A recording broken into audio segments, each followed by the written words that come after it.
The summer was nice and warm that year. The sun, as always, brought warmth to your skin. The light breezes that swept through the neighborhood made the days not too hot or cold. It was simply perfect weather. But one summer, Sally will never forget. Sally was a young girl, 8 years old, long curly brown hair and bright green eyes. She was always polite. She never lied and did as she was told. Her mother and father simply adored her. They couldn't ask for a better daughter. Sally giggled as she played with her friends outside of their home. Various games like hopscotch and jump rope. Even dolls and tag. Sally's mother smiled warmly at the innocent sight and wiped her hands on her apron, calling out, "Sally, come inside now. It's time for lunch." Sally looked up from her doll and smiled. "Okay, Mommy." Sitting down at the dinner table, Sally lightly bounced in her seat, excited for who knows what. Her mother placed down a peanut butter and jelly sandwich with the crusts cut off, some carrot and celery sticks on the side, and juice to drink. "Thank you, Mama." "You're welcome, sweetie." As the child began to take hold of her sandwich, her mother took a seat across from the girl and smiled, watching her eat. "Guess what? Your Uncle Johnny is coming over." Sally looked up and smiled. The corners of her lips had traces of peanut butter on them. "My Johnny?" she repeated through her food. Her mother laughed and nodded. He's coming to help Daddy with his job, and to look after you too. Maybe all of us can go to the carnival too." Sally chewed the rest of her bite quickly and swallowed. "Can Sarah and Jenny come too?" Her mother looked up and thought. "Well, that's up to their mom and dads to say, but if they can, sure." Again, the child giggled and bounced in her seat, now even more excited for this year's summer vacation. Over the course of the next few days, Uncle Johnny drove up to the house. Climbing out of his car, the man stretched his arms overhead and let out a tired sigh. "Uncle Johnny," a small voice chirped, earning the attention of the man. Sally dropped the jump rope she was playing with and ran over to the family member, hugging him. "Hey Sal, how have you been?" he asked, lifting the girl up with ease, giving her a proper hug. The girl giggled and looked back to her friends, who were now waving in their direction. "I've been playing with Sarah and Jenny. Let's go inside and tell Mama you're here." "Sounds like a great idea." He smiled and walked inside the house, calling out to the woman. "Marie, I'm here," he called, followed by Sally mimicking him. "Mama, he's here." The housewife hurried out of the kitchen and smiled to see Johnny made it. "Johnny, you got here safe and sound." The man placed the girl down on the ground and gave her bottom a pat to send her off. "Of course I did. Why else wouldn't I come here safe and sound?" He laughed, walking into the kitchen with the woman. Sally trotted over to the front door, calling out that she was going back outside to play. "Make sure you come in before dark." "Yes, ma'am." And off the girl went. As dinner drew near, Sally's father came home, happy to see his brother there as well. Walking in with his daughter, he strolled up to Johnny with a handshake and a hug. "Nice to see you, man. How have you been?" he asked, crossing his arms, watching his wife set the table up for supper. Johnny gave a shrug of his shoulders, fiddling with his thumbs. "Karen and I split up." "Oh, that's terrible. I'm sorry." Johnny shook his head with a smile. "Nah, it's all right. I'm happy. I can move freely without having someone constantly wanting to know where I am and what I'm doing." The two men laughed together, making their way to the table to eat. "Thank you. I'm glad you like it." It's yummy, Mama." The adults smiled and chuckled from the child's praise. Plate after plate was empty, and Sally began to yawn over and over again, rubbing her eyes with her hands. Her mother smiled and gently rubbed her back. "Looks like someone is tired. Time for bed." Sally nodded and hopped off her seat, picking up her plate and carrying it to the sink. Her mother rose up to take her to bed, but stopped, from John grabbing a hold of her arm. "I'll take her to bed," he smiled, earning one in return. "All right, thank you, John." The man nodded, watching the woman make her way to clean the dishes and put up any leftovers. He then looked to see his brother leave for the bathroom to wash up, and followed after the young girl to her room. John smiled and closed the door behind him, watching the girl rummage around through her dresser for pajamas to wear. "You need any help?" he asked, watching the girl look up and nod. "Okay, let's see what you got."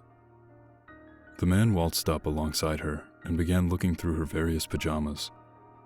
"You got some strawberry printed ones. I bet you'll smell just like them in your dreams."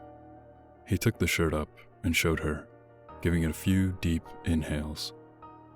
Sally giggled and shook her head, indicating that she didn't want to wear her strawberry pajamas.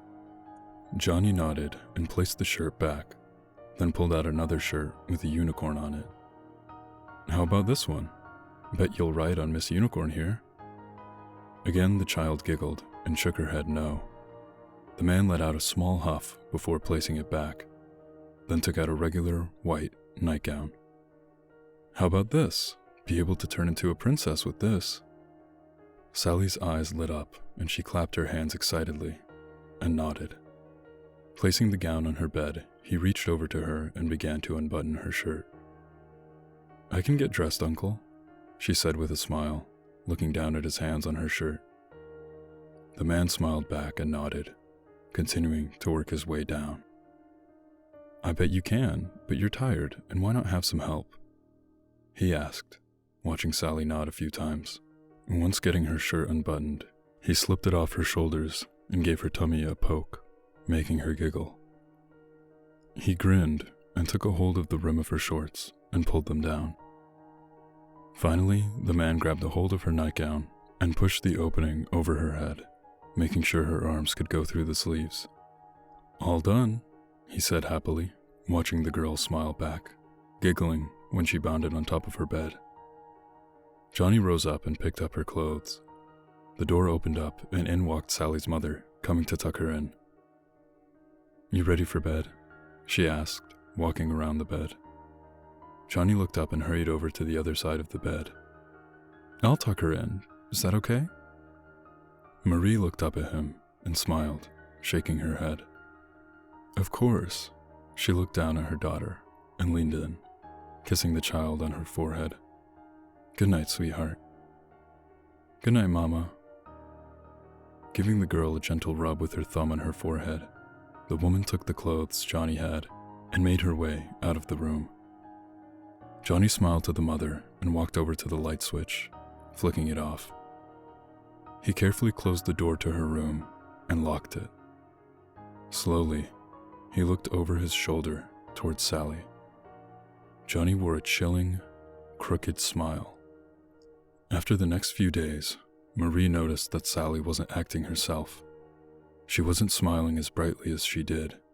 She wasn't chipper and didn't speak with the same amount of happiness.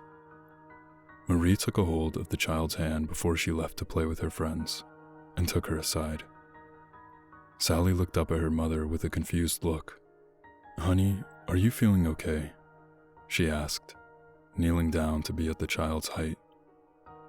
Sally stared at her idly and slowly began to weep. Her mother widened her eyes in confusion. "Sally?" "Mama, I didn't want to," the girl managed to say through hiccuping sobs. "Didn't want to do what, sweetie?" I didn't want to play. I didn't want to play his game." The child looked up at her mother and hugged her tight. "He touched me and made me touch him." Marie frowned and gently began stroking the child's hair, comforting her, lightly shushing her to calm her down.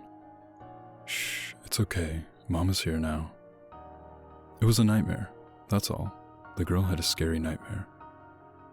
"Everything is fine now, okay? Don't worry about it anymore." She watched Sally look up at her, her breathing chopped up from her crying, and smiled. "Okay, Mama." Her mother smiled and kissed her forehead. Now go wash up. Don't want to play with your friends with a dirty face? Sally let out a small little giggle and ran off to the bathroom to wash her face. Later that day, Johnny and his brother came back home from work. Frank sighed, smiling when he saw Sally wave to him. The father waved back and closed the car door, making his way up to the house. Johnny looked up at Sally as well and smiled, waving to her. The child's smile slowly wilted, showing less happiness in it, but waved back as well. Johnny also walked inside the house, pausing when he heard the conversation between his brother and his wife. Sally what? Frank asked. She had a nightmare, a very bad one. She said he touched her. Well, who the hell is he? I don't know, Frank, but it was only a nightmare. I just wanted to inform you of what's been going on with her and why she was acting differently. Johnny furrowed his brows in anger, his knuckles turning white. He then calmed down quickly, thinking fast. He put on a smile and walked into the room, making it look like he just walked into their conversation, and rose his brows. Whoops, did I interrupt something? He asked, watching the couple shake their heads. Johnny smiled again and thumbed back in the direction of the car. I'm gonna head to the store. You need anything, Marie? The woman smiled and looked towards the kitchen. Yes, actually, can you get me some eggs, milk, bread, and juice? Johnny nodded, about to leave, until he paused. Sally wanted to come along too. Just wanted to inform you. Marie smiled. Thank you, John. He nodded again and made his way out of the house, keys in hand, looking out to Sally with her friends. He cupped his hand over his mouth. Sally! The child looked up at him and stared. Come on, let's go to the store. John made his way over to the car, gesturing for the girl to follow him. Sally sat there for a moment, then placed her dolls on the grass. I'll be back. Please watch over Marzipan and Lily for me. Jenny and Sarah smiled and nodded, continuing to play their game of dolls without her. Sally reluctantly made her way around the car, climbing into the passenger's seat, and buckled herself in. Did Mama want you to go to the store? She asked. Johnny nodded and put the keys in the ignition, turning it on and backing out of the driveway. Yup, she wants me to get some food for her. Maybe I can get you something too. He grinned, looking down at the child. Sally nervously smiled back and looked ahead, watching the scenery pass by. As soon as they got to the road leading to the store, Sally noticed he wasn't slowing down to turn into the parking lot. She furrowed her brows, confused, and looked up at him. Uncle Johnny, the store is back that way, she said, pointing in the direction of the Whole Foods store. But nothing came from the man. He just continued driving. A very faint smile on his face. The child sat up and looked past the back seat, watching the store slowly grow smaller till it was out of sight. Realizing they weren't going grocery shopping, the child watched her uncle drive into the small parking lot in the community park near town. No one went to the park on Sundays. Sally felt nervous. Her breathing quickened, watching the man with wide eyes. Johnny put the car into park and turned the ignition off, looking to the child. Anger obviously showing in his features. You told your mom what happened, didn't you? He asked, watching the girl frantically shake her head no. You're not playing the game right, Sally. His tone almost had a slight singing to it. The man reached over and pulled the girl to him, ignoring the struggling she was putting up in her whimpering pleas. You said you'd play the game with me, Sally. You lied to me. Opening the car door beside him, the man climbed out along with the child and shoved her to the ground, quickly pinning her down, ignoring the cries and writhing the child was making. "You have to be punished now for breaking the rules," he said in that slight sing-songy tone, and began to unbuckle his belt. This just in. A couple finds the body of 8-year-old Sally Williams in the community park. The week-long search is now closed. More tonight at 9. She could have sworn she closed her door before climbing into bed. Guess I forgot. Getting up from the warmth and comfort of her bed, the teen made her way across the room and shut the door. Before she could climb back into her covers, a creak outside in the hall rose up. Were her parents up? They must have checked on her to see if she was asleep or something. As soon as she got her legs covered up, the teen froze to hear a faint sound of crying, though it sounded like a child. Slowly, rising up from the bed once more, the girl made her way to her door and opened it. The crying seemed to be louder outside of her room. Peering down the darkness, the teen crept down the hallway, following the sounds of the whimpering. And once getting to the end of the hall, the girl gasped. Sitting on the floor in front of the moonlit window was a little girl. She was hunched over, crying. Swallowing hard, the teen spoke up. Who are you? How did you get into my house?" she asked.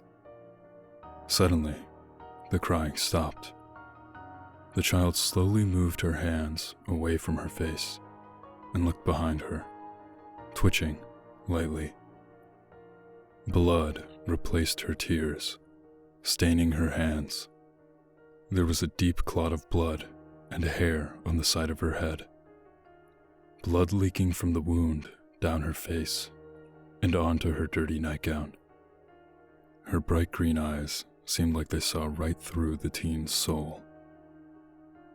"This is my house," the child spoke, her voice raspy, sounding as if she was struggling to speak.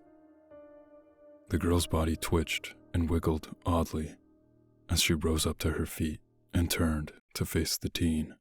Her feet were dirty, as if she'd been running through mud. Scrapes covered her knees and legs, and the end of her gown was torn and tattered. The name Sally was sewn into the front. Reaching out with her blood-soaked hand, the girl slowly smiled, blood staining her teeth as she did.